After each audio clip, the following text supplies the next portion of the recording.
네, 안녕하십니까. 자, 이번 시간에는 지난 시간에 이어서 2017년도 제4회 기출문제, 노동시장론 기출문제 해설하도록 하겠습니다. 자, 어떤 문제 1번부터 쉬운 문제 나와 있죠. 지난 기출문제도 했다시피 노동 수요 곡선을 이동, 우측 증가 이동, 좌측 감소 이동 요인이 아닌 것은 바로 1번이 답이에요. 임금 상승 하락은 선상을 따라 수요량이 움직이는 요인이죠. 선 자체 이동이 아니고요. 다른 요소의 가격 변화, 최종 상품에 대한 수요, 기술력 시의 노동의 한계 생산 다 이동 요인이죠. 그래서 1번이 정답 되겠고, 그 다음에 62번 계산 문제입니다. A기업의 임금에 대한 노동 수요 탄력성 계산 문제입니다. 자, 그러면 뭐 노동 수요 탄력성, 노동 수요의 임금 탄력성 계산 공식 있죠? 임금 변화율에 따른 노동 수요량의 변화율, 이렇게 요 또 대입해서 계산하면 되잖아요. 네. 자, 이게 원래 임금, 원래 노동 수요량, 예? 이게 지난 종업원 500명, 자, 원래 노동 수요량이 500명. 그 다음 평균 임금 원래 200만원 이렇게 200만원 이렇게. 매출액은 필요 없고요. 금년도 평균 임금은 10만원 인상해서 10만 인상의 임금 변화분 10만. 그 다음에 종업원을 50명 감원, 노동 수요량 50명 감원, 마이너스인데 마이너스 떼면 되고요. 이렇게 계산하면 되잖아요. 그러면 여기 10분의 1이잖아요, 그죠? 200만에 10만 20분의 1이네, 그죠? 그러면 10분의 1 나누기 곱하기 20. 2네, 그죠? 2. 탄력성 2, 3번. 자, 계산 문제지만 뭐 쉬운 계산 문제고요. 그 다음에 63번. 일반적 훈련, 기업 특수적 훈련. 이제 이렇게. 에 대한 설명이 틀린 것은 기업 특수적 인적 자본은 차별화된 제품의 생산이나 생산 공정의 특유성을 형성된다. 기업 특수적 인적 자본은 그 기업에만 고유한 어떤 기술을 갖춘 노동에 기업 특수적 인적 자본 근로자들이 특별한 팀워크로 형성된다. 기업 특수 훈련은 일반적 훈련과 구분되며 훈련 비용은 대부분 기업보다 다 맞네. 답은 4번이겠네. 기업은 훈련 비용이 낮은 일반적 훈련은 이게 아니죠. 일반적 훈련은 그 훈련을 받은 노동자가 만약에 사직을 하고 다른 기업에 가도 활용될 수 있는 그런 훈련이에요. 그러니까 그런 그 기업 특수적 훈련을 하면은 기업한테 유리하고, 만약에 이 노동자가 또 해고되면은 혹은 사직을 하거나 해고됐을 때 다른 기업에 가면은 그 기술을 활용할 수 없는 훈련, 그 기술이니까 오히려 기업한테 더 좋은 거는 일반적 훈련보다는 특수적 훈련이 더 기업한테 유리합니다. 그래서 여기에 더 투자를 더 많이 하겠죠. 그래서 답은 4번 되겠습니다. 그 다음에 64번은, 역시 노동 공급 탄력성이 음이다. 우리가 노동 공급 곡선의 임금에 대해서 이 활 모양 형태를 보이죠. 그러니까 여기는 이제 공급 법칙이 적용되니까 노동 공급 탄력성이 양이고요. 일반적으로. 그러니까 여기는 이제 우리 공급 법칙의 예외이니까 유일하게 노동 공급 탄력성이 음이죠. 임금이 오를 때 임금 변화율에 대한 노동 공급의 변화율이, 여기는 임금이 오를 때 느리니까 이제 양인데, 요 후반 글자라는 부분은 임금이 오를 때 노동 공급을 줄이니까 음이 되죠. 그래서 그 노동 공급 자체 음인 부분은 요 후반 글자를 분야입니다. 여기서는 임금률이 변할 때, 여기 우리 결과는 알거든요. 여기는 대체효과 행동이 소득 행동보다 큰 데고, 여기는 우리 대체효과 행동보다 소득 행동이 더 큰 구간이죠. 예, 그래서 요 구간에는 무슨 효과를 압도한다. 소득 효과가 대체효과를 압도한다. 답은 1번이네, 그죠? 이건 뭐 결과만 알아도 쉽게 문제를 풀 수 있습니다. 1번이 정답. 그 다음에 이제 또 그림 문제인데, 경쟁노동시장, 완전 경쟁노동시장, 노동수요, 노동공급이고 맞나? 여기 이제 임금이 W 스타, E 스타입니다. 각각 균형임금과 균형고용률인데 최저임금을 W 하이, 그러니까 최저임금을 여기 정하면 고용은 여기로 떨어지죠. 예. 설정할 때 발생하는 비자발적 실업의 규모. 비자발은 이제 요만큼이죠, 우리가. 예. 요 임금에서도 일을 하고자 하는 노동 공급량이 이렇게 오는데 이만큼 일을 하고자 하는데도 채용은 요것밖에 안 되니까 일을 하고자 하는데도 채용 안 되는 이제 비자발 실업 혹은 구조적 실업이죠, 이것도. 구조적 실업이 요만큼 발생합니다. 그래서 ED-ES가 됩니다. ED-ES. 그래서 답은 3번이 되겠네요. ED-ES. 그 다음에 66번에 생산성 임금제 특성. 생산성 임금제 특성과 경영 기능에 대한 설명으로 틀린 것은 생산성 임금제는 이제 우리가 여기에 맞추는 거죠. 모든 시장의 완전 경제제 노동 채용의 이윤극대 원리는 재화 가격 곱하기 노동의 한계 생산성 임금, 여기 명목임금이고 그래서 한계 생산물에다가 재화 가격을 곱한 것만큼 이 명목임금을 정하는 거죠. 그러니까 이걸 이제 물가라고 봤을 때 이걸로 옮기면 실질임금으로 하면은 실질임금은 노동의 한계 생산성과 일치시키는 임금제도 이런 겁니다. 여기 생산성 임금제도라는데 하여튼 생산성 임금제는 소득정책의 일환으로 그러니까 생산성만큼 실질임금을 지불한다 이 말입니다. 노동자 생산성이 좋아지면 실질임금을 올려주고 뭐 생산성이 안 좋아지면 임금은 그대로고 그런 논리죠. 소득정책의 일환으로 노사 간 임금 교섭 방식의 기본으로 활용됩니다. 그 다음에 생산임금제는 실질임금 상승률을 부가가치 생산성 여기 틀린네. 실질임금이라 하면은 실질임금 상승률로 하면은 생산성 증가율과 일치시키고요. 여기 가격이 곱해지면 이거 이제 부가가치 생산성이랍니다. 부가가치 생산성. 그러니까 명목임금 상승률과 부가가치 생산성 증가율을 일치시킵니다. 그러니까 여기 이제 실질임금 했잖아요. 그러니까 이거 부가치란 말이 없으지. 이게 P인데 없고 그냥 생산성 상승률과 일치시킨다 이렇게 해야 되거든요. 그래서 이거 2번이 틀렸네. 2번이 정답입니다. 아시겠죠? 명목임금 상승률과 일치시키는 것은 부가가치 생산성 증가율이고요. 실질임금 상승률로 하면은 그냥 생산성 증가율 이렇게. 그 답은 2번이고 생산임금제 노조의 과도한 임금 상승 요구나 사용자의 임금 억제를 동시에 제어할 수 있다. 어차피 뭐 생산성만큼 임금을 지불하니까 생산임금이 이론적으로 노동소득 분배를 고정시킬 수 있다. 생산성은 이제 빨리 이게 단기간에 팍팍 올라가는 게 아니잖아요. 그러니까 이 생산성이 단기간에는 이제 일단 일정하니까 노동소득 분배율이 이제 일정하게 되는 그걸 하게 됩니다. 예. 자, 그 답은 2번이 틀린 말로 답이고요. 67번 최저임금제 또 나오네. 최저임금제 효과. 이거는 효과를 물어보니까 하나 설명이 틀린 것은 노동 소득의 계층별 분배 개선할 수 있고 기업간 공정 경쟁 확보하고 산업 구조의 고도에 담았네요. 답은 4번입니다. 우리 10대 여성 고령자의 취약계층 저소득 근로자들이죠. 고용 확대, 아니 오히려 고용 감소가 되죠. 왜냐하면은 이 최저임금 제도는 주로 이제 저소득 근로자에게 해당됩니다. 이 최저임금을 걸으면 오히려 이 사람들은 고용량이 떨어지게 되죠. 고용량이 떨어집니다. 이게 이제 최저임금 제도의 문제점이죠. 그래서 고용 확대를 가져온다. 이게 틀렸습니다. 답은 4번. 다음 68번 계산 문제네요. 취업자가 800만 명, 비경제활동 600만 명, 경제활동 참가율 60% 할 때 실업률을 구하라 했어요.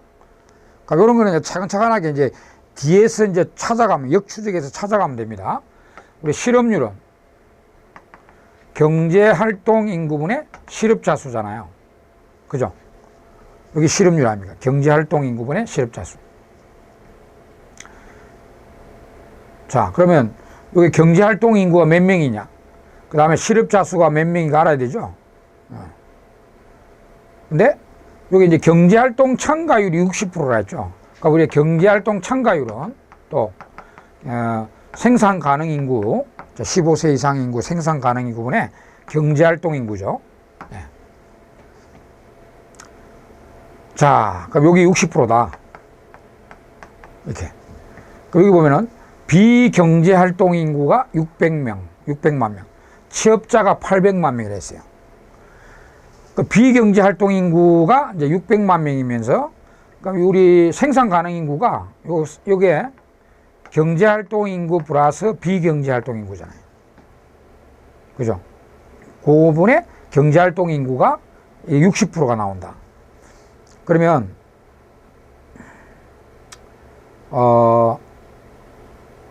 우리 그러면 경제활동 참가율이 경제활동 인구가 몇 명이라 볼 수 있습니까? 경제활동 인구가 대충 이제 계산을 하면은 비경제활동 600만 명, 경제활동 참가율이 60%, 여기 비경제가 600만 명이면서 경제활동 인구 합친 게 이제 생산 가능 인구죠.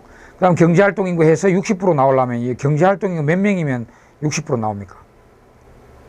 자, 저도 암산을 해야 되는데 요 빨리 설명하기 위해서 보면은 900만 명 경제 빨리 계산돼 여기 900이면 보세요, 여러분. 경제활동이 900이면 보세요. 900만 명이 딱 맞죠. 경제활동이 900만 명이면 900만 명 비경제 600이니까 합치면 1500이죠. 1500에 900은 60% 맞잖아요. 5, 6, 30에 1, 6은 6, 9가 나오죠. 90% 이렇게 역추적 가능합니다. 그럼 이게 빨리 계산돼 암산으로 경제활동이 900, 비경제가 600이니까 합치면 1500 생산 가능 인구. 그 다음에 경제활동이 900이면 1500에 900은 60% 맞죠. 그래서 뭐 경제활동 인구는 900만이라 할 수 있고요. 그럼 여기 이제 경제활동 인구 900이고요. 그럼 실업자는 몇 명이에요? 경제활동 인구는 또 취업자 수 플러스 실업자 수잖아요. 그럼 취업자 수가 800이니까 여기 900이고 800이고 그럼 이거 100만 명이죠. 100만 명. 그럼 이제 실업자 수는 100만 명이니까 9분의 1. 그래서 약 11.1% 나옵니다. 예. 계산하면. 그래서 답은 3번 되겠죠. 이게 계산 문제는 조금 이제 역추적에서 올라가야 되니까 조금 까다로운 계산 문제가 되겠습니다. 예. 아시겠죠? 공식만 제대로 알고 계시면 뭐 그래서 찾아갈 수 있습니다. 시간이 뭐 몇 초 더 걸리겠지만. 다음 69번에 직무급, 우리 이제 연공급, 직무급 이런 거 있잖아요. 직무급에 관한 설명 가장 거리가 먼 것은 찾아냈어요. 신분이나 개인의 속성에 예속된 임금 결정 방식이 아니라 요거는 이제 신분의 개인 속성은 이제 연공급이죠. 직무에 의한 임금이 맞고 동일 가치 직무에 동일한 임금이 지불되는 원칙을 명확히 함으로써 임금 배분의 공평성 기할 수 있고 생활급과는 차이가 있기 때문에 경영의 합리화, 근로의욕의 제고, 노동 생산 행사를 기할 수 있는 임금 결정. 다 답은 4번입니다. 4번. 임금 격차는 직무 간의 격차에 의한 것이므로 그럴 수 있습니다. 직무가 차이가 나면은 임금이 차이가 나죠. 그럼 노동의 양과 질을 평가하는 임금 결정 방식은 틀렸습니다. 직무급이 제대로 정착되려면 노동의 양과 질이 정확하게 객관적으로 평가되어야 된다는 전제가 깔리죠. 평가는 임금 결정 방식이 아니다. 이게 틀리네요. 특히 노동의 양과 질을 정확하게 객관적으로 평가를 해야만 직무급이 공정하게 됩니다. 예. 답은 4번 되겠습니다. 그다음 70번 고임금 격이 우리가 이것도 앞에서 한번 했죠. 우리가 이제 보통 노동 수요 곡선을 보면은 이렇게 되죠. 이렇게 이게 이제 일반적인 현실의 노동 수요 곡선. 그래서 좀 고임금 경제는 이게 좀 수익적이고요. 저임금 경제는 좀 탄력적입니다. 이렇게. 그래서 고임금 경제 노동 수요 곡선에 관한 설명을 옳은 것은 한계 생산력과 임금과 무관한, 이거는 뭐 전체가 우리 노동 수요는 노동의 한계 생산성과 우리가 이게 노동의 한계 생산물 가치 곡선이 노동 수요 곡선이잖아요. 한계 생산과 직결되어 있습니다. 고임금 경제가 존재하지 않을 때에 비해서 임금 상승에 따른 고용 감소 상대, 이게 답이네. 답은 2번. 여기 했잖아요. 여기는 임금이 이렇게 올라가면은 이 비탄력이기 때문에 고용 감소가 적습니다. 근데 저임금에서는 이게 임금이 올라가면요. 고용 감소가 굉장히 크죠. 탄력적이니까. 답은 2번이 되겠네요. 노동 수요성 우상향하는 게 아니고 노동 수요성의 수평선이 수평적인 건 여기고 여기는 좀 수익적입니다. 비탄력적이죠. 이건 탄력적이고. 그래서 답은 이제 2번만 옳고요. 그다음 성과급 제도 또 우리 장단점, 우리 실력 다지기에 또 잘 되어 있습니다. 해설에. 성과급 제도의 장점과 가장 거리가 먼 것은 생산성 향상에 의해 그 다음에 노동자 소득 증대 기여 직접적인 감독의 필요성을 줄인다. 근데 답은 2번입니다. 오히려 성과급에 너무 성과에 치중한 나머지 고안, 피로, 기계 마모, 근로중 사고 위험을 높인다가 아닙니다. 높인다면서 높이는 게 단점입니다. 성과급 제도에. 그래서 답은 2번이고요. 그럼 72번에 민스 폴라책, 뭐 참 이름이 좀 그런데, 민스와 폴라책의 가설을 근거로 여성의 경력 단절 아시죠? 뭐 이제 일을 하다가 경력을 쌓다가 이제 결혼을 하면은 일단 이제 그만두잖아. 그러면 결혼 기간 이제 육아 기간 동안에 이제 이게 경력이 단절돼 버리잖아요. 그래 이제 또 생산성도 떨어지고 여러 가지 그 손실이, 임금 손실이 발생합니다. 그래서 경력 단절의 임금 손실을 분해한 요인, 총 그 임금 손실이 어떤 임금 손실이 있는가, 이게 또 상식에 따른 거죠. 인적 자본의 부식, 그러니까 옛날에 가지고 있었던 자기 그 기술 노하우 이런 것들이 이제 부식이 된다, 없어지거나 또 이제 낮아진다는 거죠. 임금 감소분, 근속용수 상실되죠. 임금 감소분, 경력 단절의 예상으로 투자되지 않은 인적 자본으로 야기된 임금 손실. 이것도 아니에요. 내가 좀 이따가 결혼을 한다. 그럼 경력 단절이 되겠다. 그럼 더 이상의 이제 인적 자본 투자를 잘 안 하겠죠. 그런 임금 다 답이네. 답은 4번입니다. 노동시장 임금 및 고용 차별에 의한 임금이, 이거는 아니잖아요. 그죠? 이는 경력 단절과 아무 관련 없습니다. 답은 4번이 되겠고요. 그 다음에 실업기간을 확장시키는 요인과 이제 실업기간을 길게 잡는 요인과 가장 어려운 것은 높은 의중임금이 자기가 받고자 하는 임금이죠. 자기가 받고자 하는 임금이 높은 보상요구 임금이라 하기도 하는데, 높은 임금을 받으려고 하는 사람이 이제 실업기간이 길어집니다. 직업을 찾을 기간을 더 길게 가지죠. 탐색 기간도 길어지고. 그 다음 높은 실업급여. 실업급여가 많이 나오니까 더더욱 더 오랜 기간 동안에 구직활동을 하게 됩니다. 그 다음에 직업 탐색의 기대 한계 편익. 이것도 직업 탐색하는데 기대 한계 편익이 증가하면, 비용이 증가하면 감소되겠지만 한계 편익이 증가하면 실업기간이 더 길어지게. 답은 4번입니다. 노동의 한계성 중에 이거는 직업 탐색 기간과는 아무 관련 없죠. 이거는 이제 임금을 많이 받나 적게 받나와 관련돼 있지, 직업 탐색 기간과는 아무 관련 없겠습니다. 답은 4번이고요. 그 다음에 이제 우리가 이거 딱 부가노동 효과, 실망노동 그 이야기네, 그죠? 경제가 불황에 놓여 실업률이 상승할 때 가구주의 배우자나 자녀와 같은 추가적 노동자가 노동시장에 공급되어 오히려 실업률이 증가되고, 이제 부가노동 효과죠. 요거 반대가 이제 실망노동 효과. 그죠? 우리 부가노동은 경제활동 참가율을 높이고 실업률을 높이고요. 실망노동 효과는 경제활동 참가율을 낮추고 실업률도 낮추는 효과를 가져오죠. 그 다음에 75번. 우리나라 근로자의 20%가 새로운 직장을 구하기 위해 사표를 냈으며 그들의 평균 탐색기간이 3개월이라면 이 경우 마찰적 실업률은, 요건 그대로 이런 스타일로 나오니까 딱 계산을 하면 됩니다. 근로자 20% 새로운 직장을 구한다는 게 20%가 이제 실업자들인데요. 그 20%에다가 실업률은 보통 연으로 하거든요. 근데 이제 이 탐색 기간이 3개월이 걸리니까 그 3개월은 이제 12개월 중에 연이죠. 연 중에 3개월이 가지는 비중을 곱하면 됩니다. 이렇게. 그러면 이제 연 마찰적 실업률이 나옵니다. 요거 이제 4분이니까 4로 나누면 5%가 되네요. 그죠? 이게 4잖아요. 그죠? 4로 나누면 5%. 답은 4번이 되겠네요. 이런 스타일로 놓으면 이렇게 계산하시면 됩니다. 근로자의 20%가 새로운 직장을 구하는데 탐색 기간이 3개월 걸린다. 이렇게 3개월 걸린다. 12개월에 3개월 비중 20% 이렇게 곱하면 되겠습니다. 여러 가지 우리가 실업률을 구하는 문제들 중에 하나죠, 이거. 그 다음 이제 필립스 곡선 역시 또 잘 나오는 거 나왔네요. 필립스 곡선은 우리가 물가 상승률이나 임금 상승률과 실업률 간의 역관계를 가지고 있는 그래프인데, 근데 여기 이제 선상이동을 이야기하는 내용과 물가는 오르되 실업은 떨어지고, 실업은 늘되 물가는 떨어지고, 선상이동과 그 다음에 선자체 이동 두 가지가 다 늘어나는 스태그플레이션 요인과 두 가지를 다 잡는 이런 내용들, 이거 다 정리를, 이 네 가지, 하나, 둘, 셋, 넷, 하나, 둘, 이런 요인들, 셋, 네 가지 요인 정확하게 이제 구분해서 앞에 우리 실력 다지기로 잘 설명되어 있습니다. 그래서 이제 원점 방향으로 이동, 이 원점 방향에는 두 마리를 다 잡는 거죠. 두 마리를 다 잡는데 이제 우리 소득 정책, 임금 통제 정책, 인력 정책, 기술 개발, 산업 구조 개선 이런 것들입니다.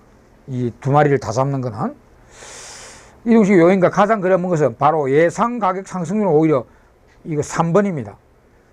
물가 상승 예상하는 거는 노동자들 임금을 더 올려달라 뭐 이렇게 하기 때문에 물가도 오르고 실업도 늘어나는 이 요인이죠. 보기 1번은 여기입니다. 그래서 답은 바로 1번이네. 그 외에는 노동시장을 보다 경쟁을 만드는 정책, 인력 정책이죠. 노동시장의 효율성 정책, 이것도 인력 정책. 지역 간 실업률 격차를 줄이기, 이게 다 인력 정책입니다. 인력 정책들, 이것들은 전부 다 여기에 해당돼요. 보기 1번은 여기에 해당됩니다. 여기. 지금 이거 선상이동 이야기하는 건 여기는 없어요, 보기에. 우리 성상이동은 총수요 관리 정책이죠. 확장 재정, 확장 금융 정책은 이렇게 되고, 긴축 재정, 긴축 금융 정책은 이렇게 되는 거죠. 이거 잘 나오니까 잘 기억해 두시고요. 필립스 곡선은. 그 다음에 77번은 내부 노동시장, 외부 노동시장 그 이야기, 우리 분단 노동시장 가설해서 내부 노동시장에 관한 설명, 우리 내부 노동시장 또 우리 책에 실력 다지기로 해설에 잘 정리되어 있습니다. 내부 노동시장도 중요한 시장입니다.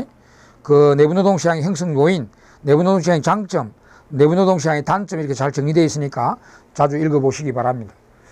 관한서 틀린 것은 내부 노동시장 사용자와 피고용인 간의 고용관계가 장기간 지속되죠. 기대되는 경우에 형성된다. 공공부문의 근로자에 대한 인적 자원 정책이 일반적으로 법으로 명시되어 있을 경우 이들은 내부 노동시장의 영향을 강하게 받게 되고요. 대부분 소규모 기업의 근로자가 내부 노동시장에 강하게 영향을, 이게 틀리네. 오히려 소규모 기업은 내부 노동시장, 소규모니까 그 안에 있는 노동자들이 별로 없잖아요. 그러니까 여기는 내부 노동시장 인력 조달보다는 외부 노동시장에 더 강하게 영향을 받게 됩니다. 오히려 대규모 기업이 내부 노동시장을 많이 활용할 수 있겠죠. 답은 3번입니다. 그러니까 4번. 보기 3번 참. 답이 3번이고 여기 틀린 말이에요. 4번은 맞죠. 근로자의 보수가 외부 노동시장에 영향을 받지 않도록 하기 때문에 내부 노동시장 근로자들이 회사가 공정한 교육 정책을 수행하고 있다는 인식을 주어 근로자의 동기부여와 충성심을 제고할 수 있는 시장이죠. 맞습니다. 답은 3번 되겠고요. 지식기반사에서는 근로자, 우리 지식기반사 앞에 우리 한번 풀었던 적이 있죠. 앞에 전년도에. 지식기반사에서는 근로자 경영 참가의 필요성이 강조돼요. 왜냐하면 지식에 대해서 그 지식 재산권으로서 인정해줘야 되기 때문에 그 근로자가, 그 지식을 창조한 근로자가 경영 참가에 많이 하게 됩니다. 그래서 경영 참가의 필요성이 강조되고 있다. 그 논리로서 가장 적합한 것은, 이게 다 이유가 된 것 같은데, 가장 적합한 것은, 요겁니다. 물적 자산과 마찬가지로 인적 자본이나 재산권이 존중되면은, 이 역선택이 감소하는, 역선택은 뭐냐면은, 정보의 비대칭에 나오는 도덕적 해이와 역선택. 역선택은 처음부터 질 떨어지는 노동자가 채용된다는 거고요. 도덕적 해이는 이제 채용된 뒤에 농땡이 치고, 일을 게을리하는, 이게 도덕적 해인데, 정보의 비대칭에서 나오는, 노동시장의 정보의 비대칭에 나오는 두 가지 현상이죠. 근데 이제 이 경영 참가라는 거는 이제 재산권이 존중되니까 그 지식을 창조한 노동자의 재산권을 인정하니까 경영 참가가 되거든요. 그러면 재산권이 존중되면은 이제 질 좋고, 그런 능력 있는 노동자가 채용될 수 있습니다. 그래서 역선택을 감소시키는데, 그 외에 경영 참가로 경쟁이 촉진되면 생산성이 향상될 수 있고요. 그 다음 근로자들이 근한 정도로 정보의 비대칭이 감소할 수 있고, 팀 작업을 통한 경영 참가로 숙련 형성이 이루어지면 주인 대리 문제, 이 도덕적 해이 문제죠. 도덕적 해이 문제도 감소할 수 있습니다. 그런데 가장 중요한 이유는 경영 참가의 필요성이 되는 것은 당연히 재산권이 인정되기, 지식 재산권이 인정되기 때문이거든요. 그래서 경영 참가가 되는 겁니다. 그래서 재산권, 요 말이 제일 포인트입니다. 다른 말도 다 맞는 말인데 가장 경영 참가의 필요성이 강조되는 것은 재산권이 존중되기 때문입니다. 그래서 그러면 이제 역선택도 감소되고 그렇게 됩니다.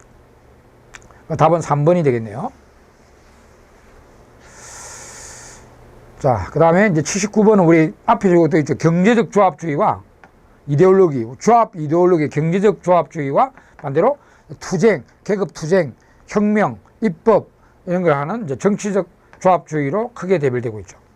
그래서 경제적 조합주의에 관한 설명으로 틀린 것은 노사관계를 이해조정이 가능한 비적대적 관계를 이해하죠. 노동자의 경영 참가를 적극 실현하고자 한다. 아, 여기 틀렸네. 이걸 적극적으로 참가하고 입법하고요. 그다음 투쟁을 하고 이런 거는 이제 정치적 조합주의의 특징이라 볼 수 있겠습니다. 답은 2번입니다. 노동조합의 목적을 노동자의 근로 및 생활 조건에 개선해 둔다. 노동조합 운동의 정치로부터 독립을 특징으로 한다. 여기 다 경제적 조합주의의 특징들입니다. 1번, 3번, 4번은. 그 다음에 이제 마지막 문제. 우리가 이제 노동조합의 임금에 미치는 효과, 여러 가지 효과가 있죠. 관한 설명이 틀린 것은, 뭐, 유인효과, 이전효과, 파급효과, 그 다음에 위협효과, 대기실업효과 등등 임금 평준효과 여러 가지가 많죠. 틀린 것은 노동조합이 임금 인상을 관찰하게 되면 노동조합 조직 부문에 해고된 근로자들이 비조직으로 이동하여, 이거 파급효과, 이전효과죠. 파급하여 비조직의 임금이 하락되는 이게 파급효과, 이전효과를 하게 돼요. 요 정반대가 유인효과가 유인효과. 여기 있네. 노조의 조직화로 임금이 높아지면 비노조의 부문 근로자들이 조직 부문으로 이동하기, 유인되기 때문에 비조직 부문의 임금이 인상된다는 효과. 여기 유인 효과고 이 파급 효과는 정반대 효과입니다. 그다음에 이거는 위협 효과가 동종산업의 일부 기업에 노조가 조직될 때 노조가 조직되어 있지 않는 기업에서 과거에 비해 임금을 자발적으로 높게 인상한 이거 위협 효과죠. 위협 효과. 그럼 답은 4번이 틀린 말이겠네요. 조직 부문과 비조직 부문의 임금 격차는 호경기에 호경기 축소되죠. 호경기에 오히려 불경기에 더 확대되게 됩니다. 불경기에 노조가 있는 거는 임금이 잘 안 내려가잖아요. 근데 비노조 쪽은 임금이 확 내려가잖아요. 그러니까 격차가 더 심해지는 불경기 때 그 격차가 확대된다고 볼 수 있습니다. 그래서 4번이 틀린 말입니다. 틀린 말. 자, 4번. 자, 이렇게 해서 이제 2017년도 사회는 그런 문제들이 특별히 뭐 어려운 문제는 안 나왔죠. 고급 난도라고는 없습니다. 다 중급, 하급 기출 문제들이 출제가 됐다고 볼 수 있네요. 자, 그럼 이 시간 이대로 하고 다음 시간에는 2017년도 2회분 같은 연도에 2회 기출 문제로 가겠습니다. 다음 시간에. 자, 수고했습니다.